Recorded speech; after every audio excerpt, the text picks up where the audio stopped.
Voici RDI Économie. SNC-Lavalin remanie sa structure de direction. Patrick Lamarre quitte l'entreprise. Conflit entre pétrolière et la ville de Gaspé. Le gouvernement marois joue médiateur. Enseignement supérieur et redevance minière, deux dossiers importants cet hiver. Au Club Écono, avec Michel Venn et Marcel Côté.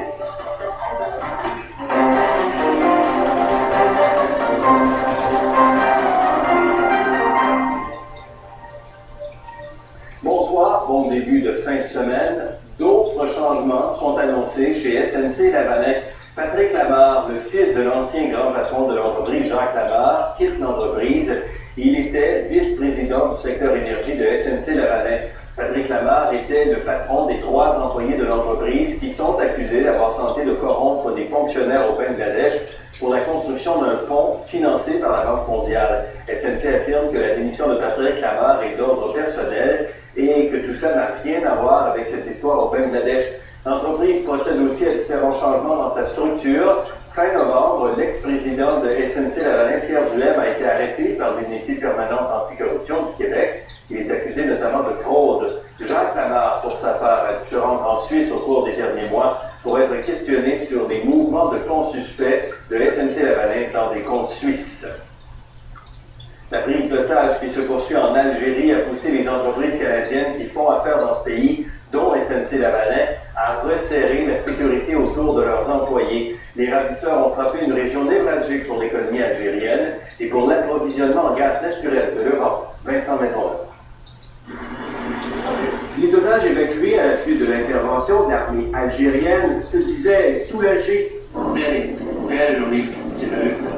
Mais ces 2 travailleurs britanniques ne se sentiront en sécurité qu'une fois rentrés en Europe. L'attaque d'Al-Qaïda a fait réagir les nombreuses sociétés étrangères présentes en Algérie. SNC-Lavalin, par exemple, a resserré la sécurité autour de ses travailleurs, et ce, même si les projets de la firme canadienne sont à des centaines de kilomètres de la zone touchée par l'attentat.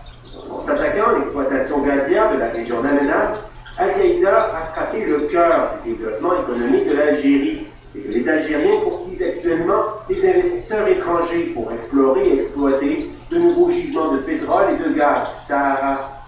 C'est la nouvelle zone d'exploration, il y a environ 200 gisements, et donc c'est clair que c'est où on veut essayer de trouver plus de pétrole et de gaz possible. Situés en plein désert, les gisements isolés sont des proies faciles pour les terroristes qui connaissent très bien le territoire. Attaquer ce secteur, ça va montrer qu'il y a une stabilité grandissante et que donc ça va devenir de plus difficile dans les années à venir à faire de la recherche de nouvelles ressources économiques et de nouvelles ressources énergétiques. Si l'instabilité gagne cette région, cela pourrait avoir des conséquences au-delà des frontières du continent africain. L'Algérie, c'est un des gros fournisseurs de gaz avec la Russie dans tous les pays européens. Donc c'est clair qu'il peut y avoir un impact très important dans une des 3 économies les plus importantes de la planète, c'est-à-dire l'Europe. Car si l'Algérie n'arrive pas à sécuriser adéquatement les gisements et repousser les terroristes loin du gazoduc et des lignes de transport, cela pourrait miner la sécurité énergétique des Européens. Vincent Maisonneuve, Radio-Canada, Montréal. La Chine a connu en 2012 sa plus faible croissance économique en 13 ans. Le produit intérieur brut a grimpé de 7,8%, freiné par le ralentissement du commerce international. Les exportations ont progressé 4 fois moins rapidement qu'en 2011, conséquence directe de la crise dans la zone euro, tandis que la production industrielle et la consommation des ménages ont aussi ralenti. Une légère accélération de la croissance dans les 3 derniers mois de l'année laisse toutefois entrevoir une hausse de 8% du PIB pour 2013. Les États-Unis éviteront peut-être un nouvel affrontement sur le plafond de la dette, comme ça s'est produit en 2011.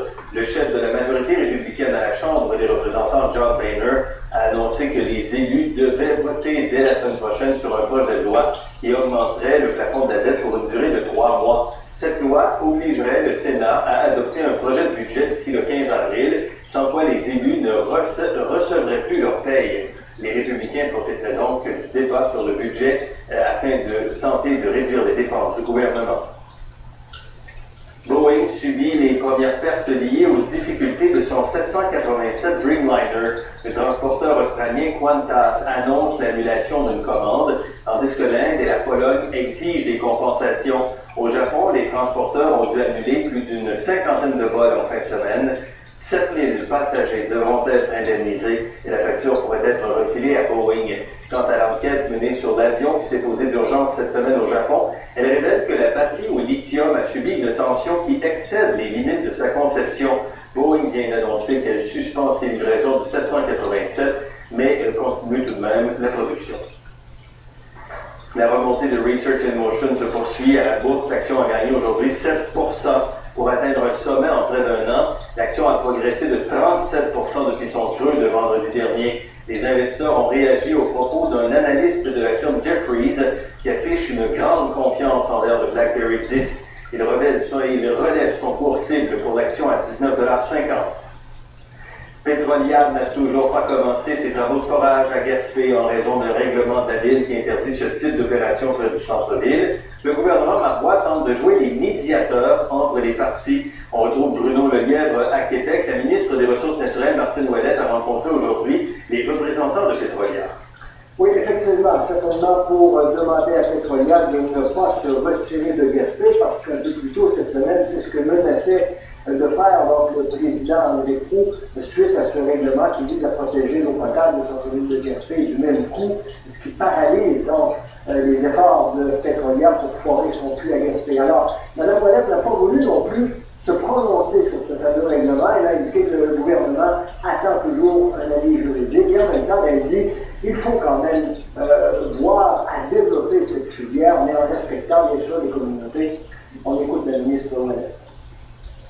Au-delà du règlement, moi, ce que je vous dis, c'est qu'il est important que nous puissions travailler en collaboration parce que les projets, que ce soit pour le pétrole, que ce soit pour les mines, que ce soit pour l'énergie, lorsqu'on fait des projets reliés aux ressources naturelles aujourd'hui, il faut qu'on réussisse à faire un développement qui va travailler avec les communautés.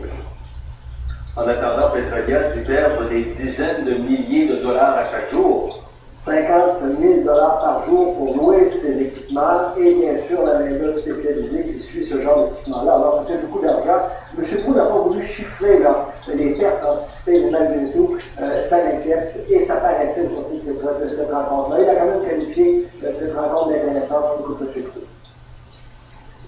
On considère que ce dossier-là a un impact important sur l'entreprise, un impact financier important sur l'entreprise. Alors, pour ça qu'on pense qu'il y a une urgence à régler ce dossier-là. Ils ont des enjeux financiers qui sont importants pour Pétrolière, sont importants pour l'ensemble du Québec et sont importants aussi pour les Gaspésiens qui misent beaucoup sur le développement du secteur pétrolier pour pouvoir se sortir des problèmes de nature économique. Je veux dire, en terminant, c'est qu'il y aura d'autres rencontres la semaine prochaine dans le centre. Merci, Bruno. Jim Flaherty est blâmé par la commissaire